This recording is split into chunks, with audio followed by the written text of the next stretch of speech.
마태복음 27장의 내용은 우리가 읽은 바와 같이 사내들인 공회에서 예수님을 불법적으로 재판을 하고 이제 빌라도의 승인을 받기 위해서 빌라도의 관정으로 옮겨지시는 예수님, 그리고 빌라도 앞에 서서 빌라도의 재판을 받으시는 예수님의 모습이 소개가 됩니다.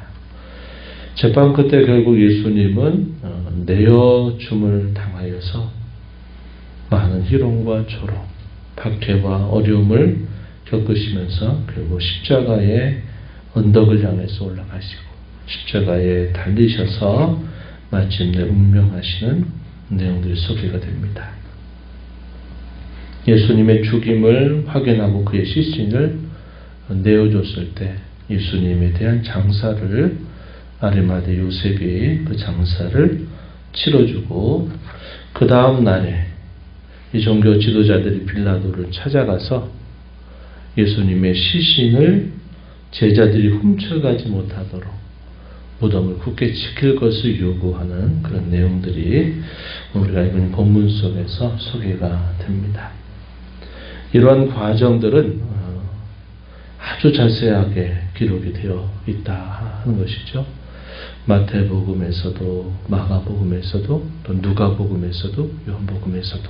그래서 이 네 권의 복음서들을 보게 되면 예수님의 그 십자가의 죽음으로 가시는 그 걸음에 대한 이런 자세한 기록들 잘 기록이 되고 있다 하는 것이고, 그 기록을 통해서 우리에게 보여주시고자 하시는 것은 우리를 위한 그 십자가의 모든 길을 하나도 거스르시는 것 없이 마치 이사야 선지자가 예언한 것처럼 탈광한 자 앞에 잠잠한 어린 양처럼 내가 죽으러 왔다라고 이미 말씀하셨던 바와 같이 그 죽음의 운명을 기꺼이 받아들이시는 예수님의 모습을 보게 되고 예수님의 죽음이 확실하다 하는 사실들을 우리에게 잘 보여주고 있다 하겠습니다.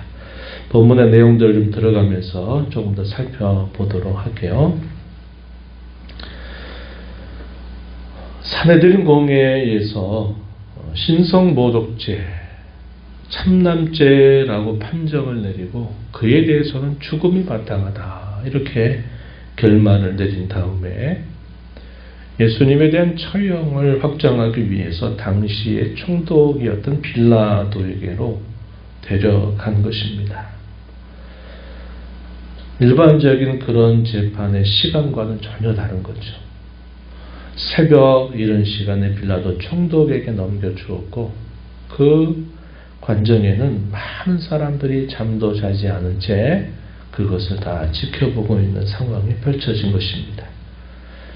빌라도에 넘겨진 그 일 직후에 가룟 유다가 어떤 일을 했는가 하는 내용이 간략하게 기록이 됩니다. 은 30을 받고 대제사장들과 장로들에게 예수가 누구인가를 넘겨주겠다라고 작정하고 마침내 예수님을 넘겨주었던 이 가룟 유다는 자기가 한 일에 대해서 뒤늦게 뉘어지는 태도를 취하고 있습니다. 대제사장들과 장로들에게 찾아가서 받았던 돈을 돌려주고 하고자 하지만 이것을 다시 받을 리 없죠. 네가 그 결과를 당하라 하는 말을 듣고 이 가룟 유다는 어찌할까 하다가 결국 자기의 목숨을 끊는 그런 결정을 하게 됩니다. 자살하게 되고 이 종교 지도자들은 이 받았던 이 돈을 가지고 토기장의 밭을 사가지고 그곳에 이 유다를 결국 그 받았던 그 돈을 가지고 나그네들의 묘지로 그것을 삼게 됩니다. 그래서 이것이 이미 선지자로 통해서 예언되었던 그 말씀대로 이루어졌다는 사실들을 기록해 주고 빌라도 관정에 서신 예수님에 대한 신문이 이제 이어지게 되는데 많은 거짓된 증인들에 의해서 계속 고소하는 그런 일들이 있음에도 불구하고 예수님은 한 말씀도 대답하지 않고 잠잠히 있다는 겁니다. 죄를 지어도 아니다라고 부정하는 보통 사람들의 그 태도와 너무나도 반대되는 모습을 보이고 있는 것이죠. 어떠한 말들을 하여도 아무런 변명이나 아무런 변호를 하지 않는 그런 모습을 지켜보고서 이 빌라도 총독은 너무나 깜짝 놀라고 있는 것입니다. 한 번도 이런 일을 본 적이 없기 때문이죠. 탈 깎는 자 앞에 잠잠한 어린 양처럼 되리라 했던 선지자 이사야의 예언대로 그와 같은 모습을 취하고 있는 것입니다. 분명히 잘못한 것이 없다고 하는 사실들을 알고 있는 빌라도여서 어찌하든지 그 일을 자신이 재판하지 않으려고 하는 태도를 계속 취하고 있지만 이미 군중들에 의해서 선동되고 있는 그런 사람들에 의해서 결국은 결정하기 어려운 것입니다. 그래서 당시에 흉악한 죄인 중에 한 사람이었던 이 바라바와 예수님을 앞에 세우고 과연 누구를 놓아주기를 원하느냐라고 이렇게 물었습니다. 당시에 이런 명절을 맞게 될 때 특별 사면하는 그런 전례가 있었기 때문에 빌라도가 이렇게 제안을 한 것입니다. 군중들이 뭐라고 대답했을까요? 바라바를 놔달라고 합니다. 그리고 예수님에 대해서는 십자가에 못 박혀야 되겠다. 그렇게 계속 선동을 한 것이죠. 빌라도는 자신의 손을 씻으면서 이 모든 일에 대하여 나는 무죄하다라고 밝히게 되고 무리들은 그 피를 우리와 우리 자손에게로 돌리라 라고 외치면서 결국 예수님을 처형할 것을 강력하게 요구하였습니다. 마침내 빌라도는 무리들의 이 밀란을 염두에 두면서 결국 그 무리들이 원하는 대로 판정을 내려주고 그리고 그 판정과 더불어 예수님은 로마 군병들에 의해서 참으로 혹독한 조롱과 고난을 당하게 되십니다. 우리 본문에서는 그에 대한 자세한 이야기가 기록되어 있지 않지만 채찍질을 하기도 하였고 또 예수님이 입었던 옷을 벗기고서 홍포를 입히고 가시로 면류관을 만들어서 씌우면서 그 예수님을 향하여 말할 수 없는 수욕을 준 것입니다. 유대인의 왕이여 평안할지어다 이렇게 말하면서 침을 뱉기도 하고 갈대로 머리를 내리치기도 하는 그런 완악한 일을 행하게 된 겁니다. 그리고 나서 이제 골고다라고 하는 언덕으로 십자가를 지고서 올라가시게 되는데 한밤을 꼬박 지새우셨던 주님 그리고 말할 수 없는 채찍의 고통을 받으셨던 주님은 홀로 그 십자가를 지고 그 언덕을 향해서 올라갈 수가 없었습니다. 그래서 고레네 사람이었던 시몬이 예수님의 십자가를 함께 짊어지고 그 언덕을 향해서 억지로 올라가게 되는 일이 있게 되었어요. 마침내 이 골고다라고 하는 언덕 위에 도착하신 예수님은 십자가에 못 박혀서 높이 달리시게 되었습니다.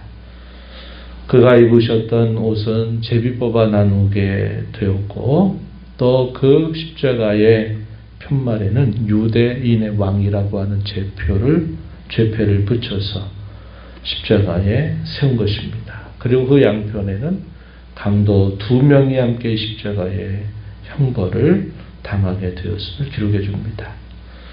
행인들이 조롱하죠. 종교 지도자들이 계속 달려 계신 예수님을 조롱합니다. 자기를 구원하고 십자가에서 내려오면 믿겠다. 십자가에서 내려오면 내가 정말 우리의 구세주인 줄 믿겠다라고 조롱하면서 예수님을 계속 욕보이는 악한 일을 하게 됩니다.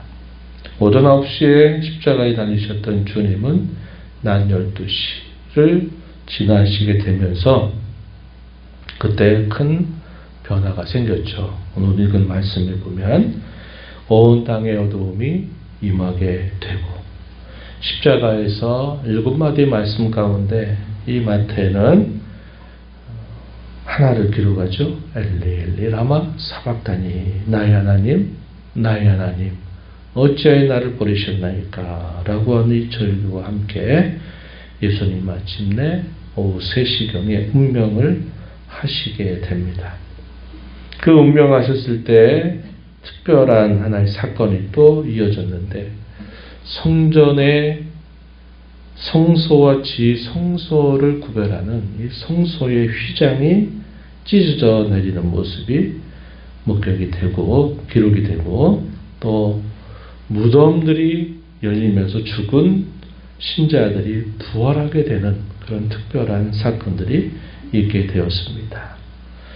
예수님의 죽음이 곧 다른 죽은 자들에게는 생명의 부활이 되는 그런 사건이 임하게 된 것이죠. 이런 광경을 지켜보고 그 현장을 책임졌던 백부장은 이분은 진실로 하나님의 아들이셨도다 이렇게 고백하면서 그 예수님이 누구이신가를 그의 고백을 통해서 밝혀주는 모습이 표현이 되었습니다.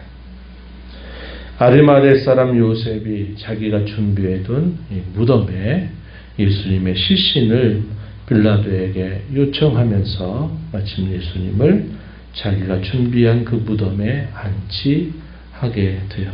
이건 또한 역시 이미 선지자 이사야를 통해서 예언되었던 그 말씀대로 이루어진 일이었다는 것입니다. 예수님이 제자들에게 공식적으로 3번씩이나 내가 고난을 받아 죽고 난 다음에 사흘 만에 다시 살아나겠다 했던 그 말씀을 기억한 이 종교 지도자들은 빌라도를 찾아가서 굳게 지켜야 됩니다 이렇게 말하는 겁니다. 그대로 될까봐 두려워하는 이 종교 지도자들이죠. 그러면서도 말은 뭐라고 말하느냐, 빌라도에게 말하는 것이 제자들이 혹시 훔쳐놓고 또 그 예수가 살아났다 하면 더 많은 밀란들이 일어나고 또 세상이 시끄럽게 되니까 이걸 굳게 지켜야 됩니다 라고 요구를 한 것입니다. 빌라도는 말하기를 너희에게도 경비병이 있으니까 너희가 경비병을 불러시켜서 그 무덤을 굳게 지키도록 해라 이렇게 말을 건네면서 결국 예수님이 안치된 그 무덤을 굳게 지키는 일이 있었다는 것을 마태복음 17장에서 우리에게 보여줍니다. 주님께서 이미 말씀하셨던 대로 그분은 자신의 길을 한치의 오차 없이 묵묵하게 십자가를 향해서 나아가셨습니다. 이미 그 십자가를 지시기 전날 밤 제자들에게 내가 너희를 위해서 내 몸을 준다.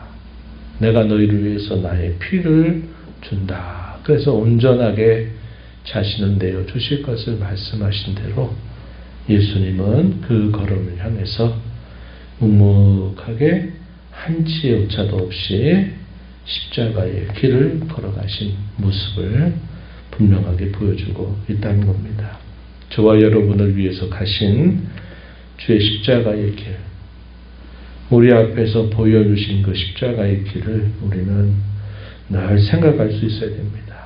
그걸 생각하시면서 그 받은 은혜를 우리가 가지고 있으면서 과연 우리는 어디까지 그분이 원하시는 길을 걸어가고 있는지, 또 장차 우리가 어디까지 걸어갈 수 있는지를 늘 생각하면서 우리 앞에 보이신 그 길을 따라서 우리가 주님 앞에 사랑과 충성을 우리가 주 앞에 드리는 마음을 가지고 그 십자가를 향한 길을 계속 걸어가는 저와 여러분이 되어야 하겠다는 겁니다.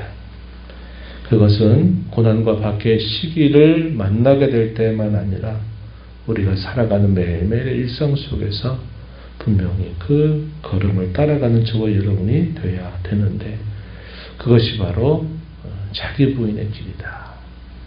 내 생각과 내 뜻을 내가 비워두고 주님이 가신 그 걸음을 생각하면서 그분이 원하시는 것을 내 마음과 생각과 삶에 채워가는 그 일을 일상 속에서도 늘 걸어가는 자세를 갖는 것, 그것이 우리가 그 십자가의 사랑을 받은 저와 여러분이 주 앞에서 걸어가야 될 신앙의 걸음임을 굳게 다짐하면서 또 은혜를 구하면서 주님의 길 묵묵히 성실하고 신실하게 잘 따라가는 저와 여러분이 되기를 진심으로 바랍니다.